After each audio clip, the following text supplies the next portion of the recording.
This will be a very brief video explaining this term, connotations. Connotation simply means an implied meaning of something as opposed to its literal meaning. What a word suggests. And by this I mean, for example, if I mention a word to you, what ideas come to your head? Okay?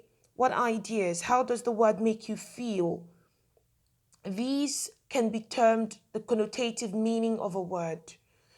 For example, here it says, for example, here activity 5 says, what comes into your mind when you think of snakes? See, when you think of the word snake, what comes to your mind? What ideas? How does it make you feel?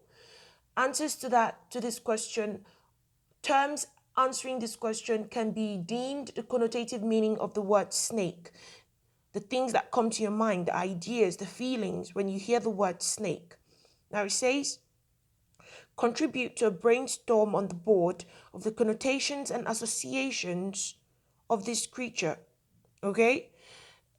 If I'm asked to give you a standard definition of the word connotation, I would say feelings and ideas or even terms associated with the meaning of a word. So you find out that in defining connotation, I'm using the word association. So this can pass for a synonym of this word. Terms, feelings, ideas associated with a word can be termed the word's connotative meaning, okay? Or the word's connotations. Now, take for example, snake. If I ask you to give me a connotative meaning of the word snake, you probably, if you say she's such a snake or she's a snake, you're probably trying to tell me that she can't be trusted. She's not straightforward. She's treacherous. You're not exactly telling me that she's literally a snake. And at this point, I'm going to point out to you that the opposite of the word connotation is denotation, which is what I just used in the illustration I just gave now. Denotation is the literal interpretation, the literal meaning of a word, the meaning of a word as you would find in a dictionary, okay, as opposed to its connotative meaning, which is what the way the word makes you feel, the ideas the word gives you. So if I ask you for the denotative meaning of the word snake, you probably tell me uh, a reptile without legs, okay? But if I ask you for a connotative meaning of the word snake, you tell me things like treacherous, untrustworthy, a person who lies, a person who betrays, an evil person, a person who cheats. Now, another good example would be the word home. Denotative meaning of the word home could be a structure, the house itself. But the word home can also have a connotative meaning.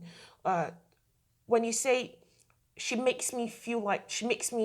her, I feel at home. You could, in this context, you're trying to say that she makes you feel comfortable, okay? So you find out that the word home connotes comfort, connotes a sense of belonging. Another example could be the word blue. When you say the denotative meaning of the word blue, which is literally the color blue. For example, you say she's blue. For some reason, maybe she came out from an art class and she's covered in the color blue. Or she's covered in a blue paint, blue ink, anything.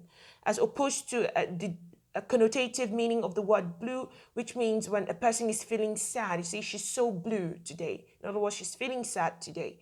Or I'm so blue, I'm feeling sad.